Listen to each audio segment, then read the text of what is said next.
We are here on AM Rockland News once again. Thank you for joining us. And I'm very happy to have on the show this morning is Bruce Leach from the Hudson Valley Radio Control Club. That's the acronym, right? Yes, sir.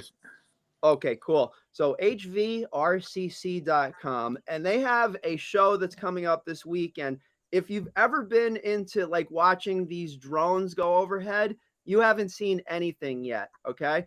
If you want to go with people that really know how to control their aircraft, and I've been there several times at the show over the years in Haverstraw, there's an amazing event this weekend where you have dozens and dozens of huge planes. I'm thinking like 3, 4, 5 footers, wingspans just going out like way far, and people being able to precision control these amazing aircraft, helicopters, planes. And Bruce Leach, he's on the board with them for many years. Bruce, thank you for being on Rockland News this morning, man. Oh, thanks for having me. Yeah, no sweat. So, obviously I'm a huge fan. I'm admittedly a bit of a nerd and a geek. So, when I went there, I'd say it was about 10 years ago for the first time. And shame on me because, I've lived in the area since 1982. But I mean, I was absolutely amazed. And the talent of these people that control their devices. So tell us a little bit about the event that you're planning for this Saturday, August 8th, 2025. August Okay. 9th, I'm sorry, August 9th. Well, this is our 15th air show. Um, we're going to have giant scale aerobatic planes. We're going to have turbine powered jets. We're going to have helicopters doing all kinds of crazy stuff. Um, we're going to have a big airplane do a candy drop for the kids. All right. We also have a training area, um, especially in the morning, because in the afternoon things get a little hectic.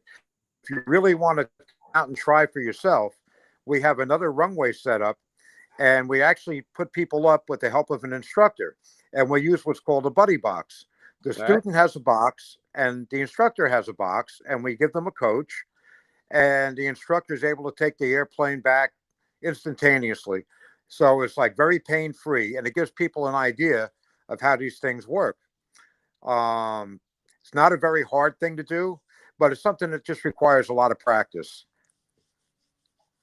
Yeah, I remember back in the day when I had, I never had any aircraft as remote control vehicles, but I used obviously, the cars that were all the craze, especially back in the 80s.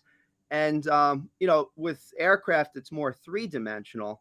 With a road device, you're just going left, right, forward, backward.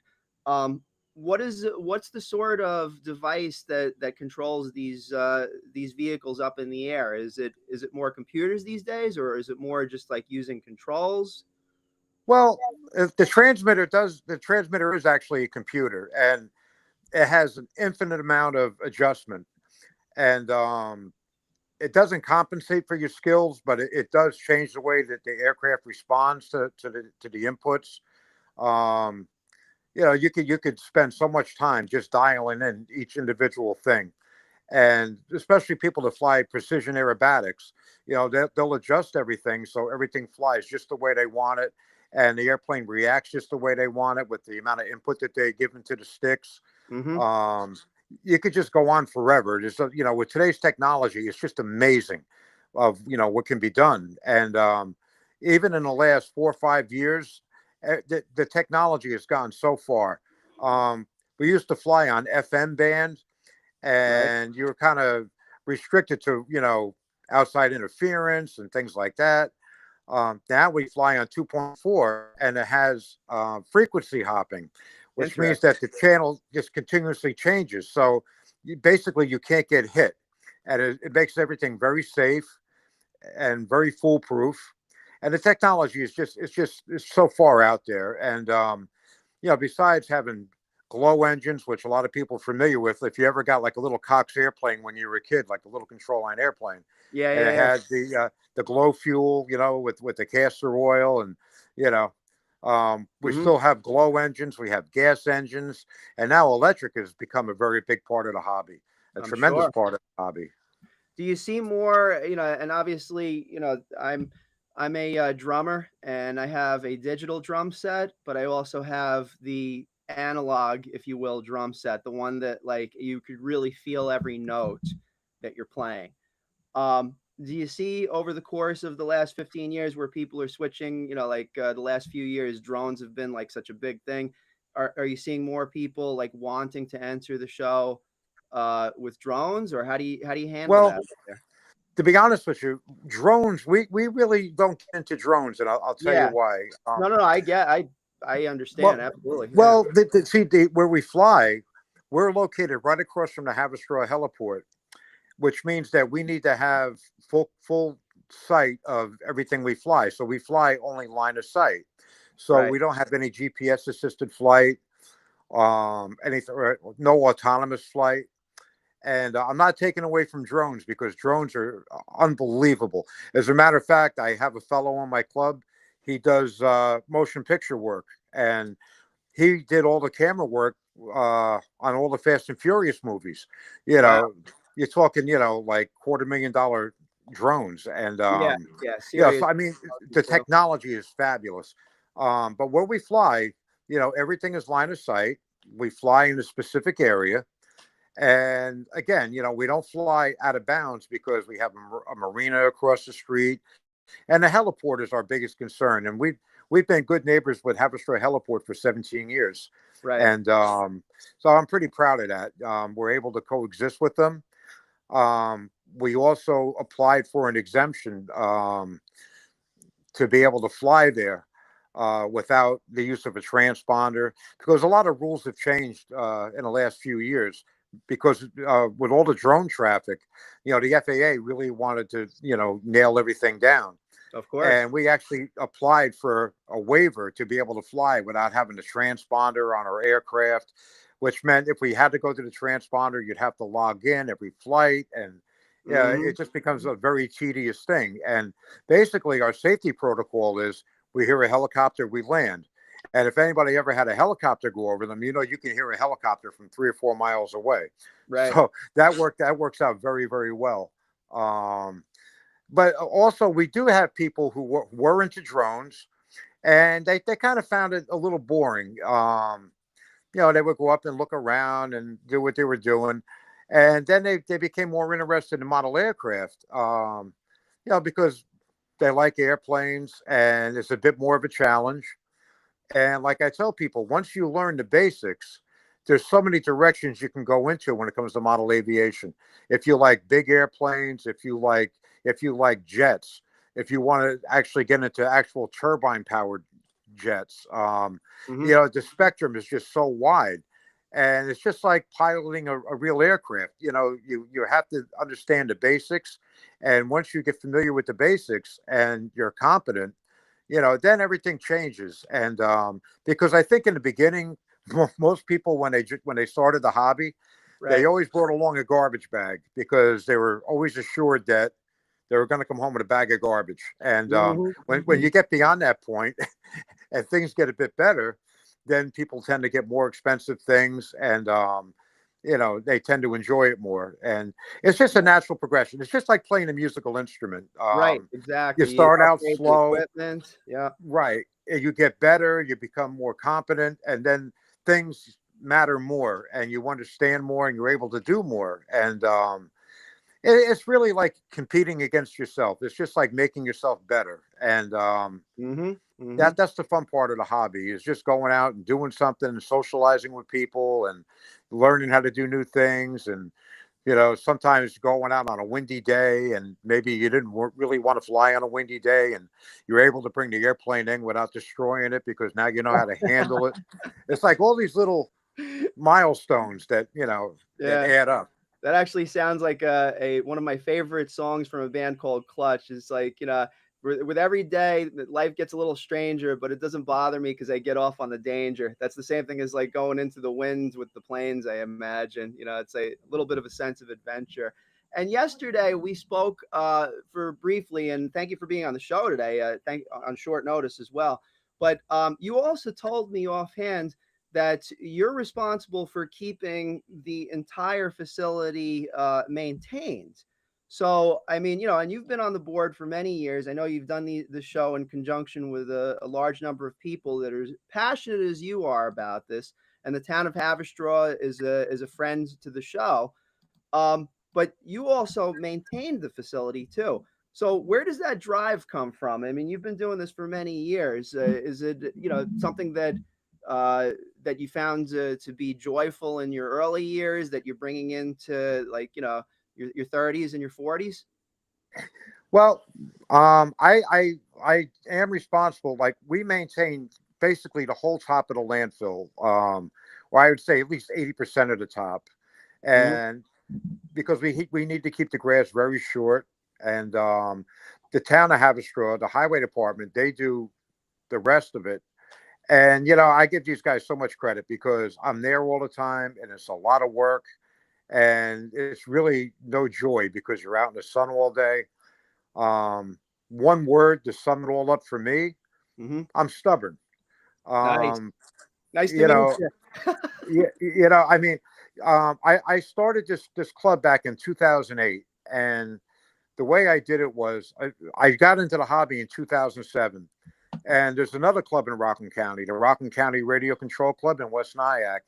And I went there in 2007, and they taught me how to fly. And I happened to mention, I said, gee, I live in West Haverstraw, and I have a closed sanitary landfill basically behind my house. Wouldn't it be great if we couldn't make it a second field? Because flying fields are very hard to come by. And, a lot of people had doubts. And I went to a town board meeting, probably one of the first times I ever went to one. It was kind of like walking into the principal's office on a Yeah. Wednesday night. And I waited for public comment. I got up. I gave a speech. I probably repeated the same facts a couple times in 20 minutes. Right. And Howard Phillips and the board, they were pretty receptive. And they said, well, I don't see why we can't give it a try. And the next day we went down there, and I didn't know what to expect because I hadn't seen the landfill in a very long time. And the grass was kind of tall because that's typically how landfills are, Yeah, I remember that A- back in the day. Yeah, and I didn't really know. And it ended up just being a couple of us that we would go on a Saturday. The Parks Department would open up the gate at 10 o'clock. We'd go in and fly. And we didn't even have a runway in the beginning. We actually used a little gravel road as a runway. And, we'd leave Yep. 3 o'clock, and the Parks Department would come and lock up the gate. And then the following month, I went back before the town hall meeting. I got up and I said, gee, I said, everything seems to be working pretty good. I see some hope. I said, but it's just kind of a short window, from 10 to 3. So Howard turned around and he told the board, he said, well, we haven't had any complaints or any problems. He says, I think we can expand it a little.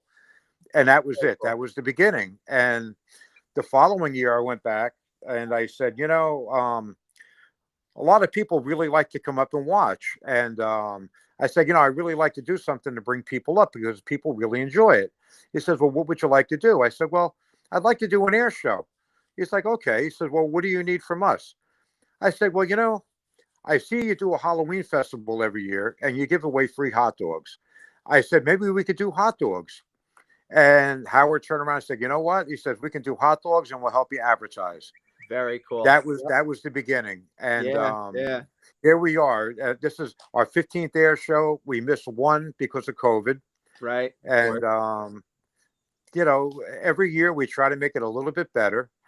And it's kind of challenging. Like, for instance, last year we had a lot of people saw some big jets. And I had a very good member. He brought these beautiful scale jets, and he's an excellent pilot. He also happens to be an airline pilot, and he ended up moving down to Florida because he became a captain for JetBlue. So we lost him. But luckily, every time we lose somebody, we manage to pick somebody up.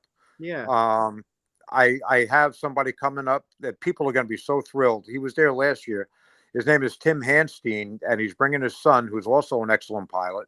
All right. And Tim actually owns Extreme Flight, and Extreme Flight manufactures large-scale aerobatic planes. So he's the guy, and he goes to events all over the place. And I mean, he just left Tennessee from an event, and he's driving up. He'll be here later on this afternoon. and he's just been very phenomenal to work with. I have another young guy, Jake Arnold from New Jersey, and this kid is so phenomenal. And you know what? People don't remember their names because they're not in the hobby. But anybody who was at the air show the last couple of years, they saw the most amazing flying that you would ever see anywhere. And he truly is the best in the country right now. And we're lucky enough to have him back. And I mean, this kid is so good and so much fun to watch that it just makes me so happy to watch him. It's just like unbelievable. And I also have another company being represented, and they're called CARF, CARF, All right. and they're bringing jets, warbirds, and aerobatic airplanes, along with two of the best pilots in the country. So, here we Wow. are in Little Haverstraw, New York, and I'm able to Yeah. get these people. And that's what makes it all worthwhile is taking a place that was nothing. And now all of a sudden you'll be able to bring the public up, and we have all these great people coming to perform. And, I have to admit, every Saturday morning, right before the air show starts, I always say to Right. myself, I wonder how many people are going to show up, are people Yeah. really going to Yeah. come? I can relate to And they that. do. Uh-huh. Yeah. And they Well, do. and the So weather I'm tomorrow is looking to be 82 degrees and completely sunny. So the weather should be favorable to it. I should note I have to hop in a moment only because I have to be at a ribbon cutting for Bruno's on Main. They're reopening. But I am going to swing by tomorrow. I'm really, really looking forward to the 15th annual Hudson Valley Radio Control Club show, the Town of Haverstraw Air Show. And what time does it start, Bruce? 10 o'clock. 10 o'clock in the morning. We're going to be putting an article out there on Rockland News. We're going to be sharing it around. Bruce, I hope you have like a huge crowd tomorrow. I mean, you've had huge crowds before, but this is the 15th anniversary. So I think maybe some special, large, huge quantities of crowd. You know what I'm saying? Oh, I hope so. Yeah, brother. Well, listen, thank you for being on. I will see you tomorrow morning, and I wish you guys either break a leg or I guess not break a wing. We don't want to break a wing. That's No, no. yeah, but I hope you Thank guys you have, so much for having me. I really appreciate it. you got it, brother. We'll talk soon, Okay. and thank you You got it. everybody Take care. for listening to this episode of AM Rockland. Check out the Hudson Valley Radio Control Club show. HVRCC.com is where you find out all the information. Or if you're on Facebook, I'm sure you can find it. And thank you everybody for being here today. And we'll catch up with you next time. Stay tuned.